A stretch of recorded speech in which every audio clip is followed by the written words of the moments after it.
Welcome back to First Issues. Previously, we started a series on scams and fraud with fraud manager at First National Bank of Botswana, Kagiso Patrick. It came to light that awareness on issues pertaining to scams and fraud is still lagging as Botswana continue to be swindled.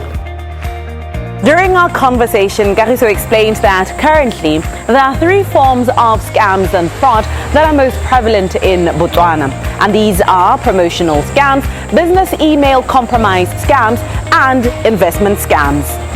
Tonight, Kagiso explains what promotional scams are and how you can protect yourself from falling victim to this form of thievery. Kagiso, thank you so much for coming back on First Issues. We're continuing our series on scams and fraud. And let us start first by one of the most prevalent scams that we spoke of in our previous engagement, which is promotional scams. Take it away. Well, thank you. With promotional scams, mostly what we're seeing a lot happening around criminals advertising loan services. As I said, previously, they'll use, bank logos. Say, for example, for a bank like FNB, they'll use, logos of FNB, then advertise those loans to say we are offering loans, FNB loans, you can apply for a loan. So we see unsuspecting people clicking on these links, then they will be taken into a platform where they will be inputting their personal information. It's quite a quick process because the criminals, they don't want to waste time. So it's a quick process until you get to a point where they say, no, your loan has been approved. Now we need to credit you with the money. But for us to do that, we need you to take a picture of your card, the back and front of your card, and also send us the PIN number of your card so that we can credit you with the money. I think as I'm describing that scenario, immediately you're thinking personal information. So, and you're correct in thinking that personal information is gone. And this is personal privilege information, your card information. And once the criminals, they have this information, they have access, unlimited access into your account. They can transact using that card. They can use that card information to do what we call e-commerce transactions or card not present transactions, which means, someone going online and buying something online and deplete the funds. The other thing which they usually do is they'll register an app on their device using that information. And we see them, being able to trick customers too, because when you register an app on the bank side, there's a security layer which is required for you to fulfill that process. And that security layer is an OTP. Yep. So because they don't have that OTP, they'll go back to the customer and trick them to send them the OTP. And once that OTP is sent to the criminals, then that process of, linking banking app on their device is fulfilled and completed. Yeah. So then they have, it's a carte blanche, if I could say, into the account, and they can transact as they want. What is that gap? What is that disengagement that makes victims fall prey to such scams?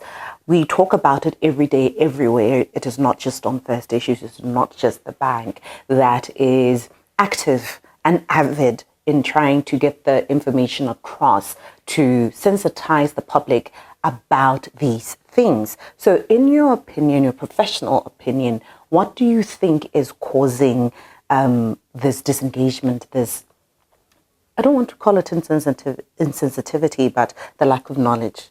Well, the starting point is what we are doing now, setting out the information so that people are informed. So that when they come up, across this kind of things, they know how to act. But we are dealing with criminals who are equally manipulative, come across as very friendly people who are willing to assist people, and that is how most people actually fall into the scams, because criminals, they don't just come direct to you. They'll find manipulative ways on how to convince you that they're actually doing a genuine thing, when in actual fact they're not. So it's very important that, let me say, we all wear risk hats. We are risk averse. We approach each situation with caution. and ask ourselves, for whatever activity that we want to do, let us stop and ask ourselves, what is the risk associated with whatever thing that I'm doing? And that will trigger a lot of things. The guard will go up because you have now adopted a risk based approach to whatever you're doing. So I think that is a good starting point for everyone. Approach a situation with caution. Know that there are always risks associated with whatever thing or activity that you want to embark on. That is over and above the information that we are putting out there. Trying to empower people so that they know how to act. Well, in terms of recourse and, a saving grace after being defrauded in this manner, is there anything that can be done to reimburse maybe the customer in such a case? As I've indicated before, each case will be judged on its merits. But it's difficult for the bank to consider reimbursing or compensating in scenarios where a customer would have compromised, their personal information. So it's quite difficult because, customers are responsible for ensuring, the security of their personal information. So we expect that, customers would, have that ingenuity to differentiate between what is right and wrong, to know when the situation that they're approaching is risky or not. But from the bank side, we do all that we can by educating, by making sure that we continually engage with customers so that we tell them about these risks, we educate them about these risks and how they can protect themselves and mitigate these risks. It's not like we have left them alone, and we continually engage.